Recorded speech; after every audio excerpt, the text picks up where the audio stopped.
कर्नाटक में पीएम मोदी ने कर्नाटक के लोगों को वोट डालने के दौरान जय बजरंग बली कहने को कहा। इधर कांग्रेस के भी नेता उन्होंने कहा कि अगर कांग्रेस सत्ता में वापस आती है तो कांग्रेस और हनुमान मंदिर बनवाएंगे। देखिए अभी कर्नाटक का क्या कहा जाए, हमने देखा प्रधानमंत्री जी को भाषण देते हुए दोनों हाथ उठा उठा करके जय बजरंग बली नारा लगा रहे हैं।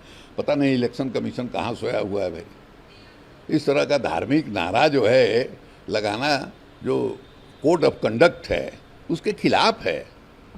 इसीलिए कहा जा रहा था है ना कि देखिए डेमोक्रेसी रहेगी।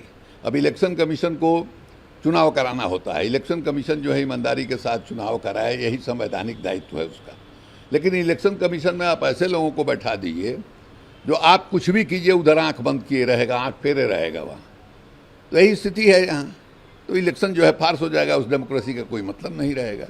तो जिस ढंग से प्रधानमंत्री नारा लगा रहे हैं, उन्माद पैदा करने की कोशिश कर रहे हैं, इतने बड़े मुल्क का, इतने बड़े माने पुराने मुल्क का प्रधानमंत्री इस ढंग से बिहेव करता है, शर्माती। देखिए ये बात समझ में नहीं आई इसलिए कि माने ये कोई सेंसस नहीं हो रहा था। सेंसस करने का अधिकार जो है भारत सरकार को है। 1948 में ही ये नियम बन गया था कि भारत सरकार ही जनगणना कराएगी। ये बात अलग है कि 1871 में पहला सेंसस हुआ, उसके बाद ही पहली दफ़ा है कि 2011 में सेंसस होना चाहिए था, नहीं हुआ। उस समय ये कहा गया कि कोरोना के चलते हम सेंसस नहीं करा रहे हैं, लेकिन उसके बाद भी कोई पहल इस दृष्टिकोण से नहीं हुई। पहली दफ़ा ऐसा हुआ है कि ये जो हर 10 वर्ष पर जो सेंसस होता है उसका ये जो है कड़ी जो है टूट गई है। अब यहाँ बिहार में सब पार्टियों ने मिल करके बिहार विधानसभा से प्रस्ताव पास हुआ। सब लोग जो है मैंने नीतीश कुमार, तेजस्वी यादव के नेतृत्व में प्रधानमंत्री से मिलने के लिए गए। उसमें भारतीय जनता पार्टी के भी प्रतिनिधि थे। तो ये तय हुआ था कि हम लोग सर्वेक्षण कराएंगे, और सर्वेक्षण की ज़रूरत महसूस क्यों की गई ये भी बताया गया। भाई जिनको हम आरक्षण दे रहे हैं, आरक्षण का से उनको फ़ायदा हुआ है या नहीं फ़ायदा हुआ है, या आरक्षित श्रेणी में जो समूह है उसमें सबको फ़ायदा हुआ है, कुछ ही लोगों को फ़ायदा हुआ है। इस पर ये करने के लिए सर्वेक्षण कराया जाएगा, और वही काम हो रहा था।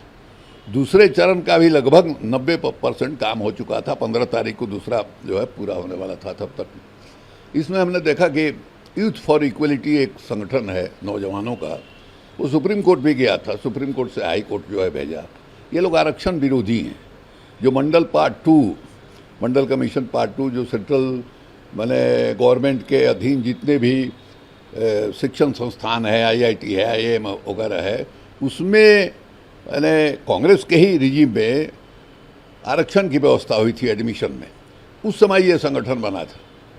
उन्हीं लोगों ने यहाँ पिटीशन भी फाइल किया। अब ऑर्डर हुआ है, मैंने इसको रिजेक्ट नहीं किया है, इस पर रोक लगा दिया है और अगली सुनवाई वो करेंगे। ये क्यों किया है ये समझ में बात नहीं आ रही है। सबसे आश्चर्यजनक बात है कि भारतीय जनता पार्टी जश्न मना रही है। ऐसा लग रहा है कि जैसे माने वो भी निर्णय में शामिल थी।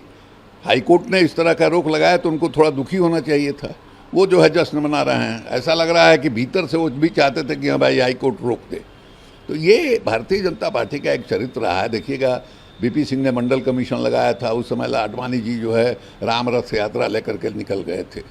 तो कभी भी लोगों ने पिछड़ों के आरक्षण का समर्थन जो है वो नहीं किया है, और न ये चाह रहे थे कि गिनती हो।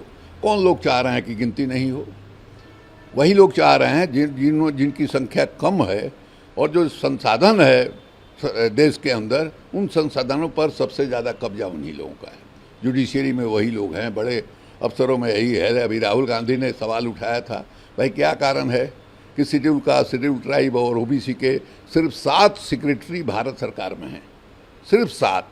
इतनी बड़ी आबादी, और उस आबादी का क्या प्रतिनिधित्व है वो इसी से जो है पता चलता है। इन सब चीज़ों की जानकारी मिलती। हम तो कहेंगे कि जुडिशरी में भी आरक्षण जो है होना चाहिए। ये करिया मुंडा की कमेटी बनी थी पार्लियामेंट की, संयुक्त संसदीय समिति, जिसमें लोकसभा राज्यसभा दोनों के सदस्य थे। 2001 में ही उसने रिपोर्ट दिया कि जातियों में जो विभक्त समाज है, वो जुडिशरी भी उसी में जो शामिल लोग हैं वो लोग भी उसी से आते हैं। तो जुडिशरी में भी, हायर जुडिशरी में भी आरक्षण होना चाहिए। इस बात की अनुशंसा उस समय की थी। भारतीय जनता पार्टी के लोग अगर ईमानदार हैं, सचमुच चाहते हैं कि हाँ साहब जात व्यवस्था से देश को नुकसान है, तो उनको इस मांग का भी समर्थन करना चाहिए। और करिया मुंडा तो भारतीय जनता पार्टी के ही सीनियर लीडर थे, उन्हीं के अध्यक्षता में बनी थी टीम। तो ये सब संगोपांग ये लग रहा है कि ये जो फैसला हुआ है, अब देखिए 3 तारीख के बाद जो है क्या होने वाला है, लेकिन सेंसस जो है बिहार सरकार नहीं करा रही थी, सर्वेक्षण करा रही थी। सर्वेक्षण का भी 90% काम जो है पूरा हो चुका था, 15% काम बाकी था, तब तक ये रोक लग गया। अब आगे जो सुनवाई होगी 3 जुलाई को कहा है, उसमें देखिए क्या होता है। बीजेपी के लोग कह रहे हैं कि आप लोग मतलब सरकार को ठीक तरीके से पेश नहीं करते। तभी से तो उनको बताना चाहिए सरकार ने कहाँ गलती किया है, यही बतावें वो। तो ये तो निर्गुण बात है ना कि सरकार ने ठीक से पेश नहीं किया। ठीक से पेश मैंने कैसे किया जा सकता था, उसमें सरकार कहाँ विफल रही, ये बताना चाहिए।